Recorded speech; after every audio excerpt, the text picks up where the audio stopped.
So you just bought the pre-constructed Arachne Blitz deck and you want to improve it without breaking the bank. This video will be going over some quick upgrades that you can make to this out-of-the-box deck for about $25. We'll be adding some affordable equipment and key cards so that you can have a more powerful strategy for a reasonable price. If you're new to Flesh and Blood, I highly advise you use these more budget upgraded lists before you decide to invest in more expensive cards like the legendary equipment. I'm going to be using Card Trader as my price guide for this video, although I highly recommend you shop around at some local stores to see if they carry singles before you buy online. But with that all said, let's get into the list. Starting with the equipment, we're going to take a moment to admire the absolute perfection here, as there are no cards that we're going to remove. However, we are going to add a few things. The first is Null Rune Hood, Null Rune Robe, and the Arcane Lantern for our Arcane Barrier package. We're also going to add in 2 weapons to be mixed and matched with the Spider Spites, those being Nerve Scalpel and Orbitoclast. Nerve Scalpel is a great weapon to run if you don't want those pesky defense reactions like Sink Below ruining your entire day. And Orbitoclast is amazing against classes like Warrior or Wizard, who run very few, if any, attack action cards. Moving on to the main deck, we're first going to remove the red Spring Loads, instead playing 2 Infiltrate. This stealth attack has the exact same stats as all the others, but the on hit it has is incredibly strong. It lets you banish the top card of your opponent's deck, allowing you to play it until the end of your next turn. Not only can you sometimes get lucky and hit something like a Command and Conquer, but you could also just remove a card that, while useless for you, is a key card your opponent has now just lost. Next, we'll swap the 2 Bloodrot traps for Spreading Plagues. Most of Arachne's cards threaten on-hit effects, and with all the attack reactions the deck runs, your opponent might be inclined to overblock your attacks from time to time.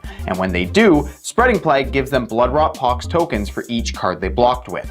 Giving your opponent 2 or 3 tokens presents 4 or 6 damage that they then have to overpay to prevent, making Spreading Plague a fantastic way to punish your opponent for trying to play safe. Next up, we're going to trade out the 2 red Virulent Touch for 2 red Death Touch. Both of these cards can only be played from the arsenal, but due to the resource curve of the deck, Death Touch will be a bit more useful. With 10 blues in the deck, your common turn will be using a dagger, attacking with a 0-cost stealth card, and then either sending another attack or maybe using an attack reaction. But sometimes you'll be left with an extra resource floating, and so Death Touch gives us another way to use that and catch your opponents off guard. Threatening 6 and having the choice of token to give to your opponent is a bit better than Virulent Touch, especially in a deck that's already so full of 0-cost attacks. And speaking of 0-cost attacks, let's take out the yellow Infects and replace them with red Ravenous Rabbles. Almost 2/3 of this deck is red, meaning that this will usually attack for 4, but the important part is that Rabble has guaranteed go again. This card simply allows you to extend your combat chains out even further, pressuring your opponent more than they'd probably like you to.